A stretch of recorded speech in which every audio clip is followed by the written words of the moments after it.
Chapter 37. The Reaper Whose Name is Death. Matthew! Matthew! What is the matter? Matthew! Are you sick? It was Marilla who spoke, alarm in every jerky word. Anne came through the hall, her hands full of white narcissus. It was long before Anne could love the sight or odor of white narcissus again.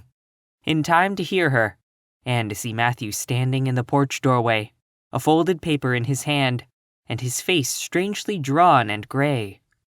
Anne dropped her flowers and sprang across the kitchen to him at the same moment as Marilla. They were both too late. Before they could reach him, Matthew had fallen across the threshold. "He's fainted," gasped Marilla. "Anne, run for Martin! Quick, quick! He's at the barn!" Martin, the hired man, who had just driven home from the post office, started at once for the doctor, calling at Orchard Slope on his way to send Mr. and Mrs. Barry over. Mrs. Lynde, who was there on an errand, came too. They found Anne and Marilla distractedly trying to restore Matthew to consciousness. Mrs. Lynde pushed them gently aside, tried his pulse, and then laid her ear over his heart. She looked at their anxious faces sorrowfully, and the tears came into her eyes. "Oh, Marilla," she said gravely, "I don't think we can do anything for him." "Mrs. Lynde, you can't think Matthew is... Anne could not say the dreadful word. She turned sick and pallid. "Child, yes. I'm afraid of it. Look at his face. When you've seen that look as often as I have, you'll know what it means." Anne looked at the still face, and there beheld the seal of the Great Presence. When the doctor came, he said the death had been instantaneous and probably painless, caused in all likelihood by some sudden shock.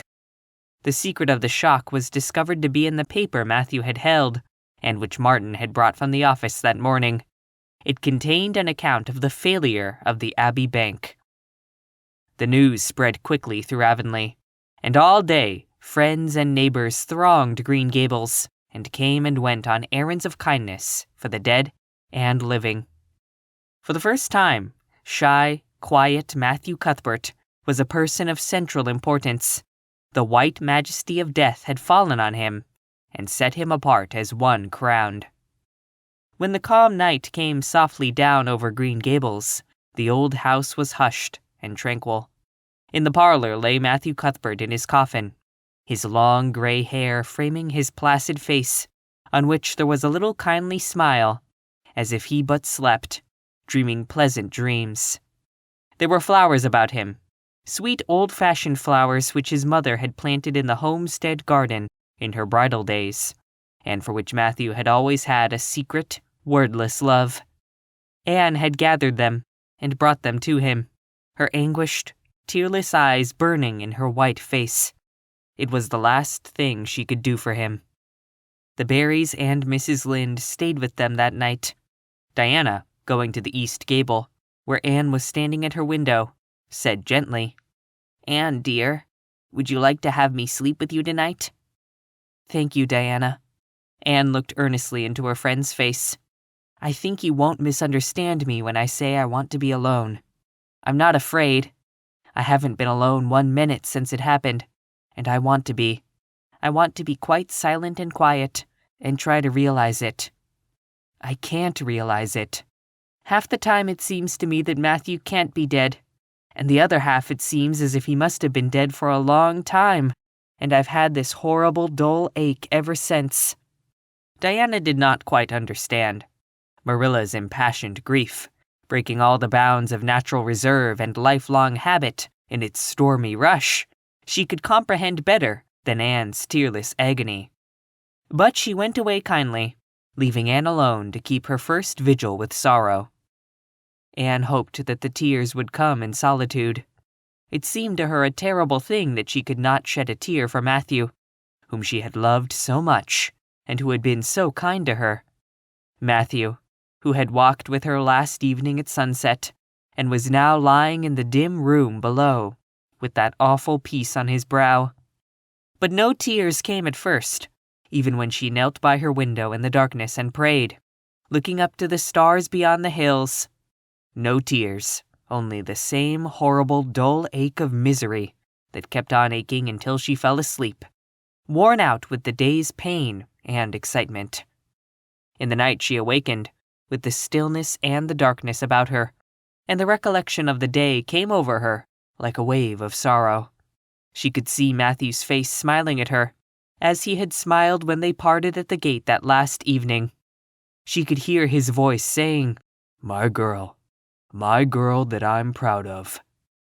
Then the tears came, and Anne wept her heart out. Marilla heard her, and crept in to comfort her. There, don't cry so, dearie. It can't bring him back. It isn't right to cry so. I knew that today, but I couldn't help it then. He'd always been such a good, kind brother to me. But God knows best." "Oh, just let me cry, Marilla," sobbed Anne. "The tears don't hurt me like that ache did.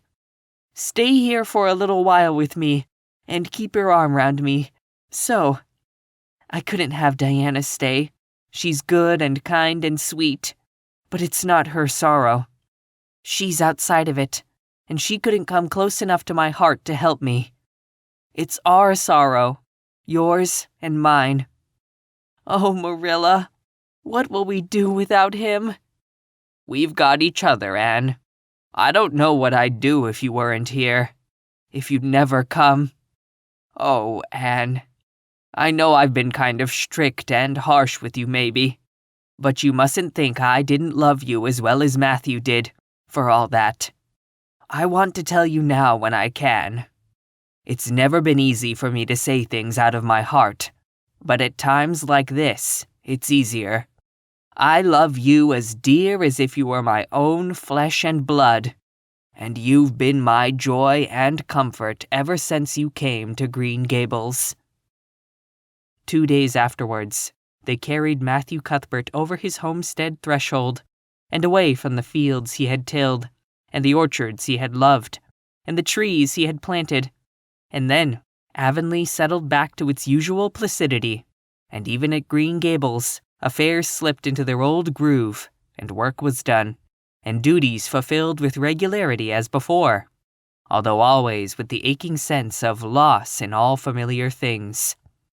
Anne, new to grief, thought it almost sad that it could be so, that they could go on in the old way without Matthew.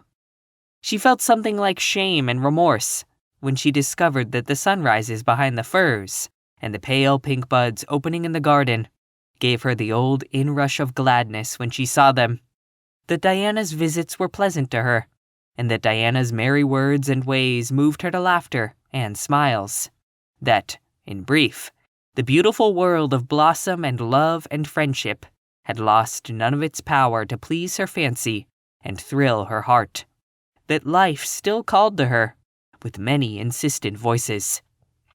"It seems like disloyalty to Matthew, somehow, to find pleasure in these things now that he is gone," she said wistfully to Mrs. Allen one evening, when they were together in the manse garden.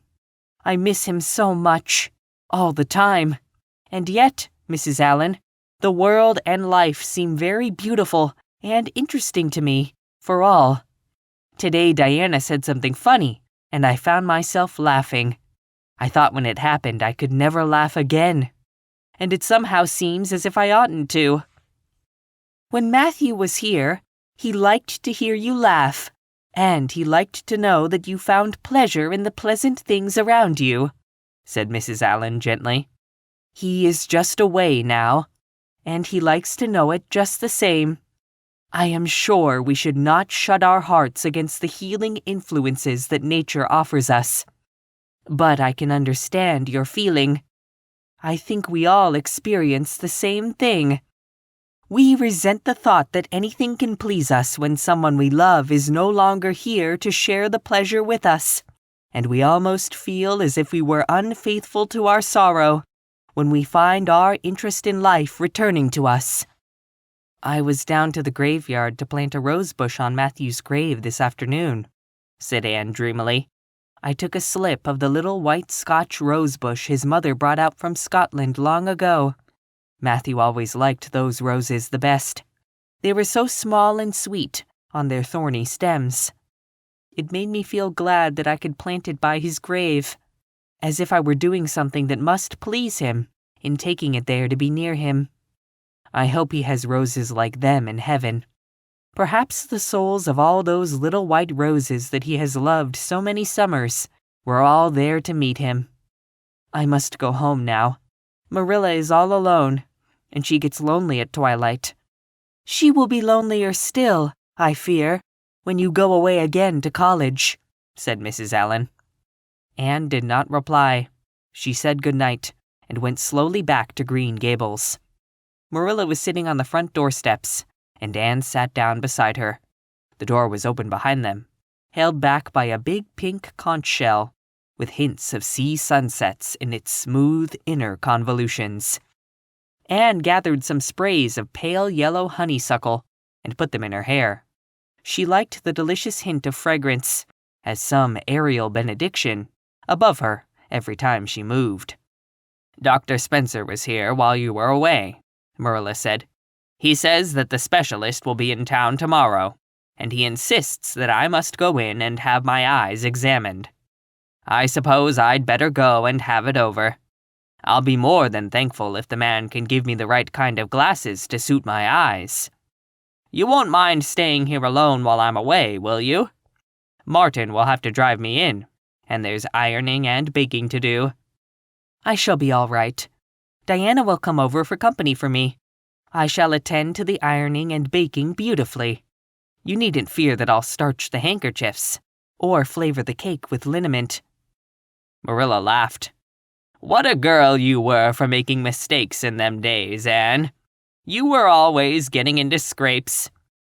I did used to think you were possessed. Do you mind the time you dyed your hair? Yes, indeed. I shall never forget it, smiled Anne, touching the heavy braid of hair that was wound about her shapely head.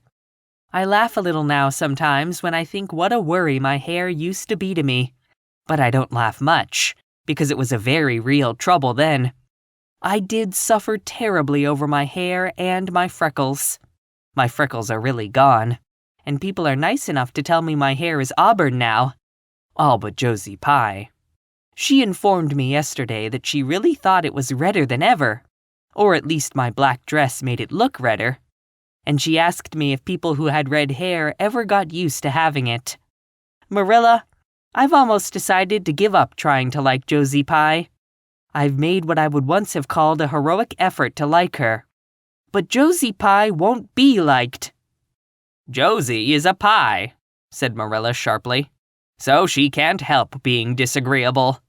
I suppose people of that kind serve some useful purpose in society. But I must say I don't know what it is, any more than I know the use of thistles. Is Josie going to teach? No, she is going back to Queen's next year. So are Moody Spurgeon and Charlie Sloane. Jane and Ruby are going to teach, and they have both got schools. Jane at Newbridge, and Ruby at some place up west. Gilbert Blythe is going to teach too, isn't he? Yes, briefly. What a nice-looking fellow he is, said Marilla absently. I saw him in church last Sunday, and he seemed so tall and manly. He looks a lot like his father did at the same age. John Blythe was a nice boy. We used to be real good friends, he and I. People called him my beau. Anne looked up with swift interest. Oh, Marilla! And what happened? Why didn't you— We had a quarrel. I wouldn't forgive him when he asked me to. I meant to, after a while, but I was sulky and angry, and I wanted to punish him first. He never came back. The Blythes were all mighty independent. But I always felt rather sorry. I've always kind of wished I'd forgiven him when I had the chance. So you've had a bit of romance in your life, too, said Anne softly. Yes, I suppose you might call it that. You wouldn't think so to look at me, would you? But you never can tell about people from their outsides. Everybody has forgot about me and John. I'd forgotten myself. But it all came back to me when I saw Gilbert last Sunday.